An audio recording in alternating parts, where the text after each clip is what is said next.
میں گفتگو ختم نبوت اور رسول اللہ صلی اللہ علیہ وسلم کی زندگی آپ کی ذات و صفات کے حوالے سے کر رہا تھا، تو آج میں نے آپ کی زندگی کے چوتھی پہلو کی گفتگو کرنی ہے کہ رسول اللہ صلی اللہ علیہ وسلم ایک کامل اور مکمل انسان ہے۔ حضور کی ذات کامل و مکمل ہے۔ رب ذوالجلال نے مکمل انسان کائنات میں افضل و اعلیٰ اس کو بنایا ہے، اور رسول اللہ صلی اللہ علیہ وسلم کی ذات ہے۔ اور اللہ رب العزت کا یہ حکم بھی ہے وَمَا آتَاكُمُ الرَّسُولُ فَخُذُوهُ وَمَا نَهَاكُمْ عَنْهُ فَانتَهُوا۔ جو رسول اللہ تمہیں دیں اس کو مضبوطی سے پکڑ لو، اور جس سے منع کرے اس سے رک جاؤ۔ یہ اللہ کا حکم ہے۔ رب ذوالجلال نے قرآن حکیم میں فرمایا وَمَن يُطِعِ اللَّهَ وَرَسُولَهُ يُدْخِلْهُ جَنَّاتٍ تَجْرِی مِن تحتہا الأنہار خالدین فیہا ذَلِکَ الفوز العظیم۔ جس نے اللہ اور اللہ کے رسول کی اطاعت کی اس کے لیے جنت کے باغات ہیں اور وہ ہمیشہ کے لیے ہے۔ وَذَلِکَ الفوز العظیم۔ اللہ رب العزت فرماتے ہیں کہ یہ بہت بڑی کامیابی ہے کہ انسان اللہ اور اللہ کے رسول کی اطاعت کی اتباع کرے اور رب ذوالجلال کی جنت میں داخل ہو جائے۔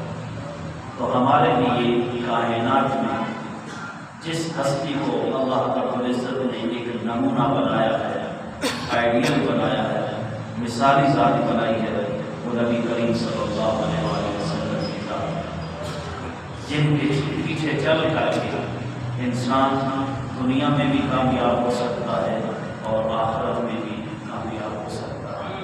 کائنات کی ایک ہی جان ہے، وہ رسول اللہ صلی اللہ علیہ وسلم کی ذات ہے کہ یہ گارنٹیڈ بات ہے، یہ مسلم بات ہے، اس میں کسی قسم کا کوئی شک و شبہ کی کوئی گنجائش نہیں ہے۔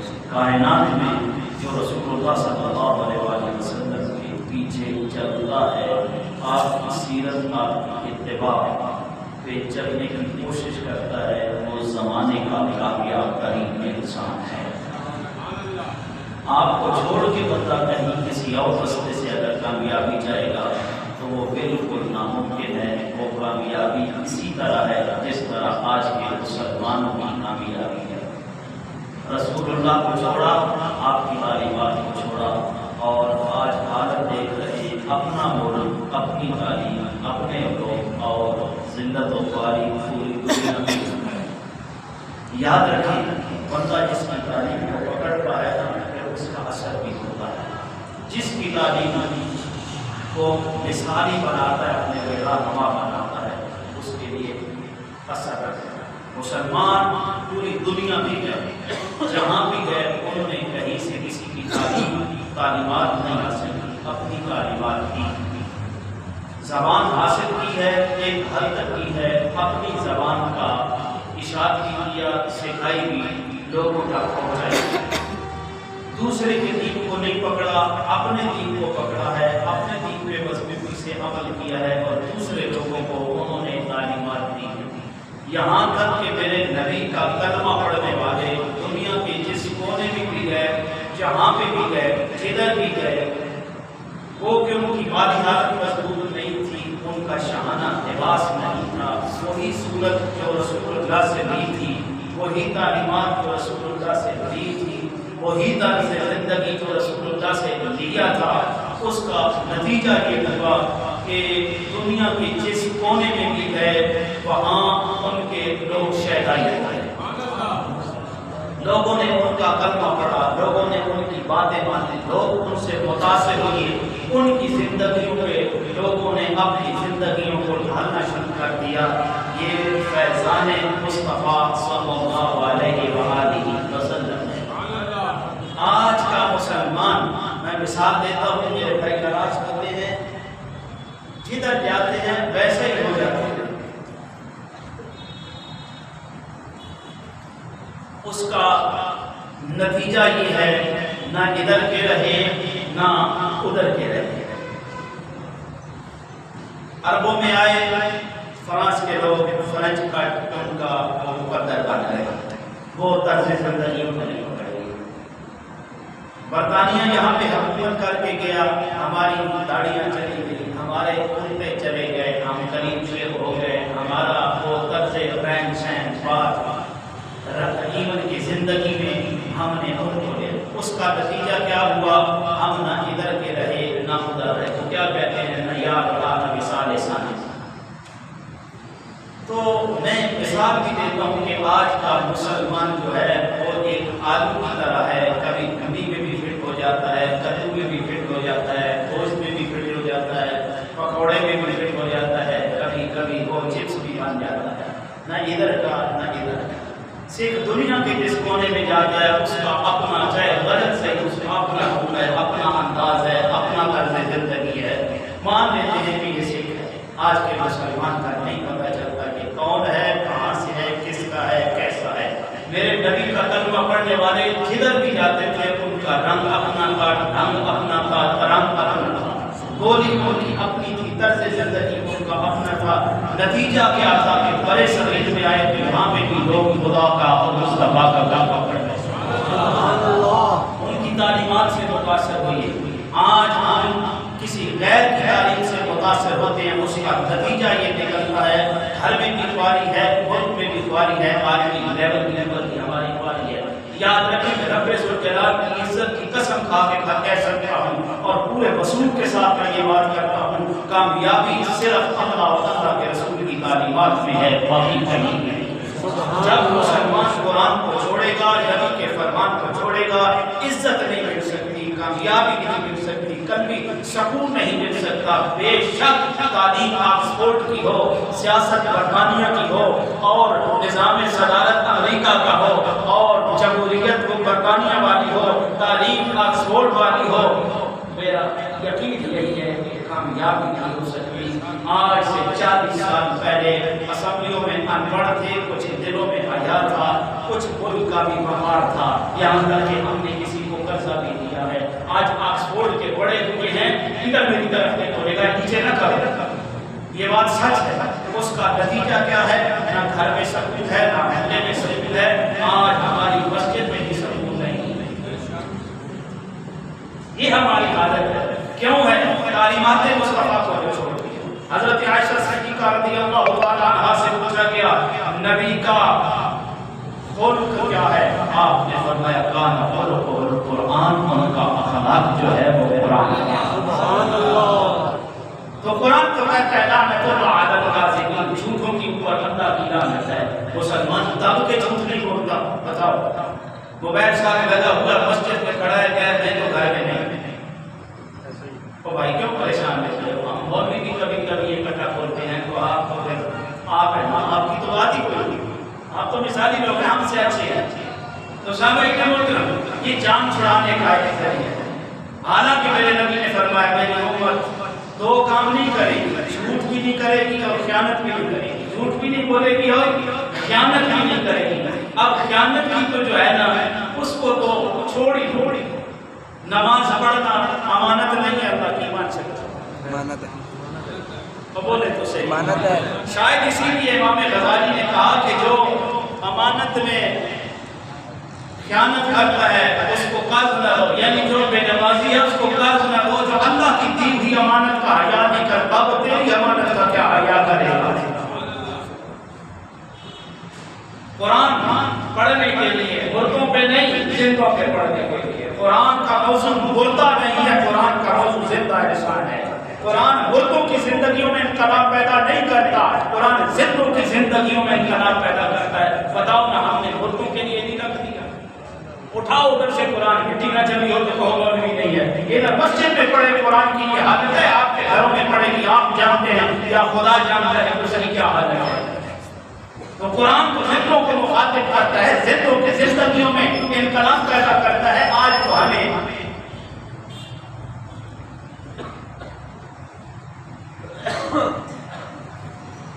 نماز اور جنازہ نہیں کیا بولے تو صحیح، نماز اور جنازہ نہیں۔ ظلم کی یہ انتہا ہے کہ نماز جنازہ کی جب صفیں کھڑی ہو جاتی ہیں ایک بندہ کہتا ہے مولوی صاحب نیت سناؤ، اور مولوی انہیں کاموں کے لیے رہ گئے کہ وہ تمہیں نماز جنازہ کی نیت میں بتائے. کیا ہر مسلمان مرنا نہیں ہے؟ بولے تو صحیح، ہر ایک میں مرنا ہے. یہ وہ کام ہے جس کے لیے اگلے دم کوئی پتہ نہیں کب خبر کس کی آتی ہے، باپ کی آتی ہے، خبر ماں کی آتی ہے، خبر بہن کی آتی ہے، خبر بھائی کی آتی ہے، خبر سسر کی آتی ہے، خبر بیوی کی آتی ہے، خبر بیٹے کی آتی ہے، خبر بیوی کی آتی ہے. جس کے لیے ہر لمحہ تیار ہے اور پتہ نہیں ہے،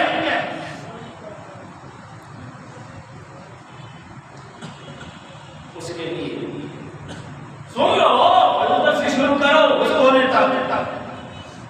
میں پورے دعوے سے یہ بات کہتا ہوں،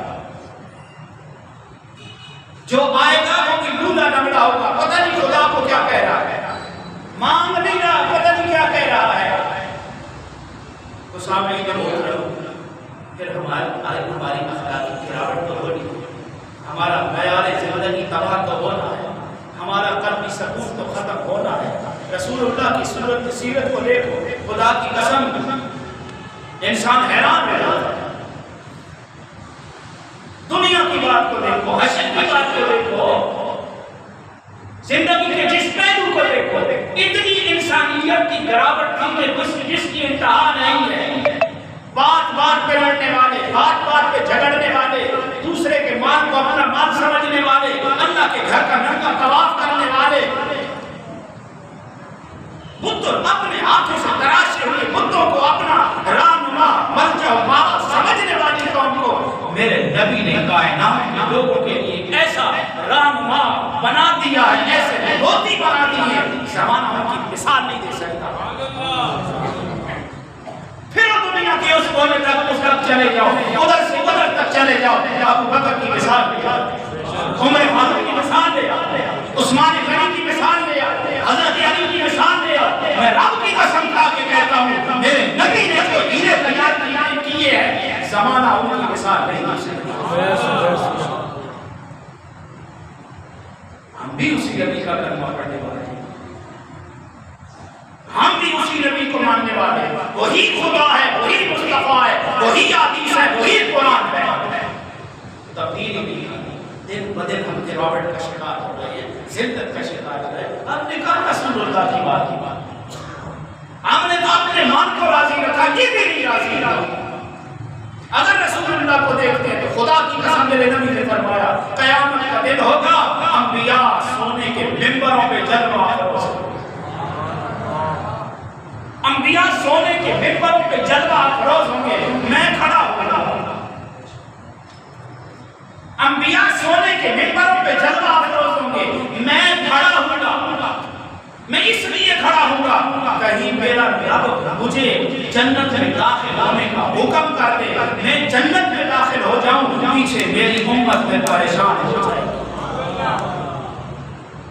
مجھے میرا رب جنت میں داخل ہونے کا حکم کر دے اور میری امت پیچھے پریشان ہو جائے. تو قرآن نہیں کہے لقد جاءكم رسول من أنفسكم عزيز عليه ما عنتم حريص عليكم بالمؤمنين رؤوف رحيم. سبحان اللہ. نبی دنیا میں بھی تمہارے اوپر حریص ہے اور آخرت میں بھی تمہارے اوپر. اگر تمہاری اور میری مثال تو اس طرح ہے جس طرح کوئی آگ جلاتا ہے اور پتنگے کیڑے مکوڑے اس میں گرتے ہیں، دھانا دیتے ہیں، ٹکرے مارا کے دیتے ہیں. تم جہنم میں داخل ہو، میں تمہیں نکالتا ہوں، تم جہنم میں داخل ہوتے ہو، میں تمہیں نکالتا ہوں، میں نکالنے کی کوشش کرتا ہوں، تم جہنم میں داخل ہونے کی بات کرتے ہو. تو سامعین محترم، اگر ہم رسول اللہ کی سیرت کو پکڑ لیتے ہیں، آپ کی تعلیمات پہ عمل کرتے ہیں، اللہ کی قسم اس دنیا جیسی عظیم دنیا کوئی نہیں. اس ایک فرمان کا کوئی مول نہیں ہے. فرمایا بہترین لوگ وہ ہیں جو دوسروں کو نفع دیتے ہیں. سب سے بہترین عمل یہ ہے کسی کی مشکل کو دور کر دینا، تنگی میں ہے تو آسانی کر دینا، مشکل میں قرض ہے تو اس کا قرض اتار دینا، یا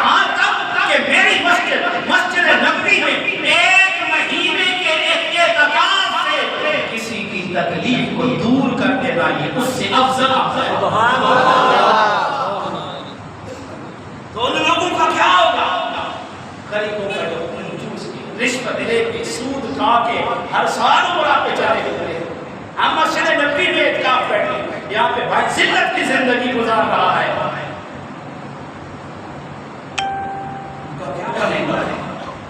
بولو تو صحیح نا, ان کے لیے کیا اشر ہوگا ان کا. ایک حج کیا کافی ہے. جس شہر کے لیے پیسے لگا کے اپنوں کے پراؤں کے حقوق مار کے ہم جاتے ہیں, وہاں کے باسی اس سرزمین کو دین کی اشاعت کے لیے چھوڑ کے طیارے غیر میں جاتے ہیں تاکہ ہمارے دین کا کام ہو جائے. میں اور آپ دو لمحے سر کو نیچے جھکا کے ہم چند گھڑیاں سوچیں ہم نے دین کی اشاعت کا کتنا کام کیا. کیا اس دین کے لیے میرے نبی نے تکلیفیں نہیں اٹھائیں؟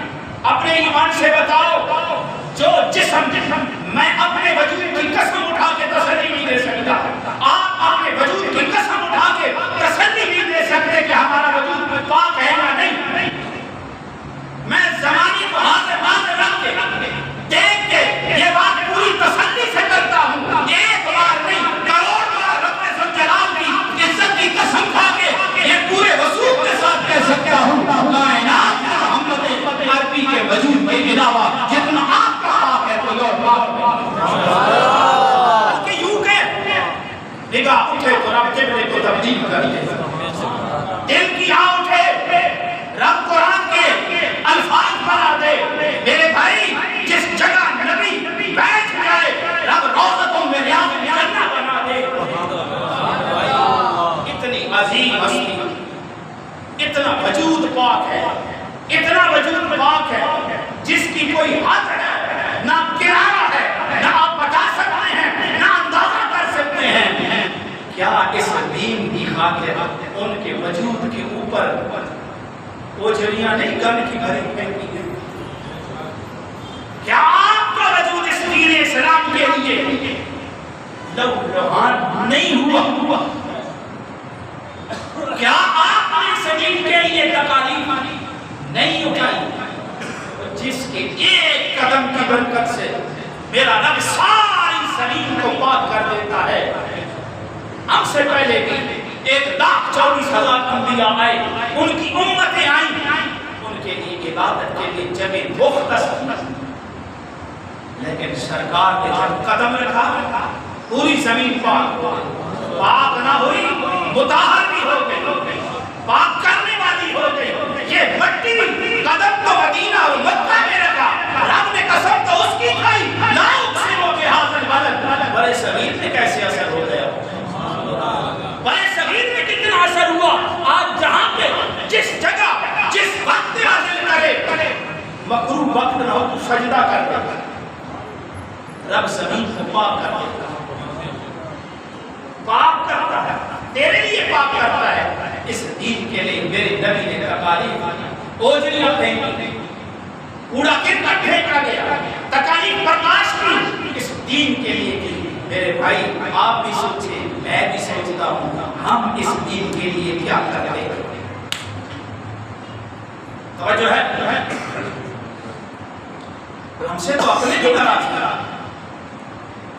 وہاں پہ تو غیر بھی اپنے بن جاتے ہیں, اور ہم نے اگر اپنے ناراض تو ناراض سے اتنی بات تو سوچی جنہوں نے ہر لمحہ ہمیں یاد رکھا ہے, ہم ان کو اپنے معاملات میں کتنا یاد رکھتے ہیں. مولانا روم کہتے ہیں حضرت ابو ہریرہ رضی اللہ تعالیٰ عنہ نکلے, مسجد نبوی میں آئے, سرکار کو نہ پایا, باہر نکلے, پوچھا نبی کریم کدھر ہے؟ کسی نے کہا پہاڑ کی طرف گئے. چلتے چلتے ادھر گئے, آگے ایک چرواہ ہے, کہا میرے آقا کو تو نہیں دیکھا, کہا میں نہیں جانتا تیرے آقا کو, اتنا مجھے معلوم ہے اس پہاڑ کی غار میں ایک بندہ روتا ہے, گرے اور زیاری کرتا ہے, اور آج تیسرا دن ہے اس کے رونے, اس کی گرہ اور زیاری کرنے سے میری بکریوں نے کھانا بھی چھوڑ دیا ہے, پینا بھی چھوڑ دیا ہے. جب غار میں گئے رسول اللہ کو پایا, واپس آ گئے, پوچھا وہ کیا کہہ رہے تھے؟ اس نے بتایا مجھے اور تو نہیں پتا, مجھے اتنا سمجھ آتی تھی رب حبلی امتی، رب حبلی امتی، رب حبلی امتی. میرے اللہ میری امت کا سوال ہے، میرے اللہ میری امت کا سوال ہے. کریمہ میری امت کو معاف کر دے. امت کے لیے نبی زمین پہ بھی دعائیں کرتا ہے، امت کے لیے نبی عرش مقام پہ بھی جا کے دعائیں کرتا ہے. میرے اللہ میری امت کا سوال ہے. کبھی امت نے بھی خیال کیا کہ اپنے معاملات میں ہم نے بھی کبھی نبی کو دیکھا؟ ہم بھی کبھی کتنا بھی کبھی خیال آیا 24 گھنٹے اللہ نے دیے ہیں، 24 گھنٹوں میں کبھی نبی ہمیں اپنے معاملات میں، عبادات میں، گھر کے کام میں، اولاد میں، کبھی نبی کی ایک لمحہ ہمیں بھی یاد آئی کہ ان کا طرز زندگی کیا تھا. سامعین محترم، یہ بات کوئی عام بات نہیں ہے. سب کچھ رب نے دیا ہے ہمیں. ان کی زبان حرکت کرے قانون قدرت بدل جاتا ہے، ان کی زبان بولے قدسیان فرد بھی منتظر ہو جاتے ہیں. بتاؤ کہ جس وقت ایک یہودی اشرفیوں کا مطالبہ کرتا اپنے گھر سے لیا، کہا میں لے کے جاؤں گا، آج تو میرے پاس نہیں، کہا مجھے اپنا مال چاہیے. آپ نے کہا آج تو میرے پاس نہیں. اس نے کہا نہیں ہے تو جب تک نہیں دیں گے آپ کو پھر میرے ساتھ ٹھہرنا پڑے گا. آپ نے کہا ٹھیک ہے میں روک جاؤں. پورا دن میرے نبی نے یہودی کے ساتھ گزارے، ساری نمازیں پڑھی. جب صحابہ نے نہ پایا، صحابہ ادھر ادھر دیکھتے، پتہ چلا فلاں جگہ پہ ہے، رسول اللہ وہاں پہ گئے، صحابہ وہاں پہ گئے. اس سب غصہ ہونا شروع کر دیا، ڈرانا دھمکانا شروع کر دیا. میرے نبی نے فرمایا نہیں، میں نے اس کا مال دیا. معاہد اور غیر معاہد پہ ظلم نہ کرو، اللہ کو یہ پسند نہیں ہے. یہودی اپنی سختی کو دیکھتا ہے، صحابہ کی سختی کو دیکھتا ہے، اور وہ سختی کا یہ عالم ہے. اوپر جبرائیل بھی غضبناک ہے، زمین پہ عمر فاروق بھی غضبناک ہے. کون ہے جو نبی کو سختی سے روک کے رکھے؟ جبرائیل کا غضب بھی اپنی جگہ، عمر فاروق کا بھی حیا، غیرت، عزت اپنی جگہ. میرے نبی نے فرمایا نہیں، میں نے اس کا قرض دینا. اس نبی کا کلمہ پڑھنے والا قرض کو ہڑپ نہیں کر جاتا. بتاؤ اقتدار میں رہنے والے قرض لے کے، غریبوں کا خون پسینہ لے کے ہڑپ نہیں کر رہے. یہ گنڈے عیاشیاں نہیں کر رہے، کن کے پیسوں پہ کر رہے ہیں؟ یہ تیرا اور میرا پیسہ ہے. بولے نہیں سرکار کی توہین ہوتی ہے. ہم اس سرکار کو جانتے ہیں جس کا ہم نے کلمہ پڑھا ہے، اس سرکار کو جانتے ہیں جن کے بارے میں کل خدا نے ہم سے سوال کرنا ہے. ہم اس نبی کو جانتے ہیں جس کے بارے میں قبر میں سوال کیا جائے گا. ہم اس کو جانتے ہیں. سامعین اوپر جبرائیل غضب میں ہے، نیچے عمر فاروق غضب میں ہے. جب ان کا غضب یہودی دیکھتا ہے، صحابہ کی کافروں کی حال جب یہودی دیکھتا ہے، کبھی سرکار کی طرف دیکھتا ہے، کبھی اپنے من کی طرف دیکھتا ہے. چند گھڑیاں نہ گزری تھی، یہودی کلمہ پڑھ کے مسلمان ہو جاتا. جب کلمہ پڑھا اور وہ مال کے ڈھیر تو ان کے پاس، یہودیوں کے پاس اس وقت بھی تھے. آج بھی یہودی نئی شکیوں پہ قبضہ کر کے بیٹھا ہوا ہے. سامعین محترم، کلمہ بھی پڑھتا ہے، اہدہ مال نبی کے قدموں پہ بنا دیا. یہ میرے نبی کی سیرت تھی، یہ میرے نبی کا طرز زندگی تھا، یہ میرے نبی کی برداشت تھا، یہ میرے نبی کا اخلاق تھا. وہ کلمہ پڑھ کے مسلمان ہو گئے. صحابہ دیکھتے ہیں تو ہم کیا کرتے ہیں؟ ذرا ہمیں اپنی طرف دیکھنا چاہیے. ہماری تو زندگیاں اس دنیا کو حاصل کرنے کے لیے گزر گئی، لیکن یہ ہمارے ہاتھ میں آئی ہے. کوئی ایسا انسان ہر مجمع میں ہے جو کہے کہ آج کے بعد مجھے 1 روپے کی ضرورت نہیں، آنے دو بابا جنا. چاہیے تو تھا کہ بابا جنا سے یہ محبت نہیں ہونی چاہیے تھی، یہ خدا کے مصطفیٰ سے ہونی چاہیے تھی. لیکن ہم تو سبھی کچھ کسی کو بیٹھ سمجھ بیٹھے، اور اس کا نتیجہ آج کچھ بھی ہمارے پاس. خیر بھی ہمیں کاٹ دے، اپنے بھی ہمیں دے دے. کہاں گیا نبی کا وہ فرمان جو فرمایا تھا مسلمان ایک جسم کی مانند، جسم کے ایک حصے کو تکلیف ہو تو پورا وجود تکلیف میں ہوتا ہے. بتاؤ نا کشمیر جل نہیں رہا, بتاؤ نا غزہ جل نہیں رہا. اب تو خدا کی قسم وہاں پہ مردوں کو دفنانے کے لیے کفن بھی درکار نہیں. ہم تو یہاں پہ شامل ہیں, ہمیں تو 3 ٹائم کا کھانا بھی پیٹ بھر کے مل جاتا ہے. کہیں ہمیں فکر ہے اللہ کے مسلمانوں تو اسی نبی کا کلمہ پڑھنے والے ہم مانتے ہیں, اسی خدا کو مانتے ہیں جس کو ہم مانتے ہیں. ان کے لیے تو ایک وقت کی روٹی نہیں, ایک وقت کی روٹی نہیں میرے بھائی, ان کے وجود کو اس حصے کو ڈھانپنے کے لیے جو فرض ہے اس کو ڈھانپنے کے لیے کپڑا بھی نہیں ہے. ہم تو یہاں پہ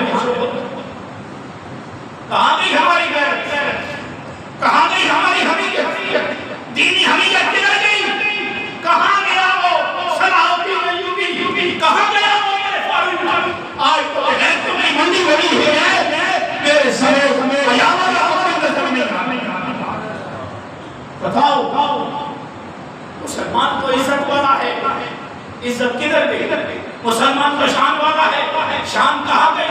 مسلمان تو دوسروں کو نفع دیتا ہے, نفع دینے والے کدھر گئے؟ مسلمان تو سکون کا باعث بنتا ہے اور سکون کا باعث بننے والے کدھر گئے؟ آج تو ہر ایک دوسرے کو کاٹنے کے چکر میں صحابہ نے اترا.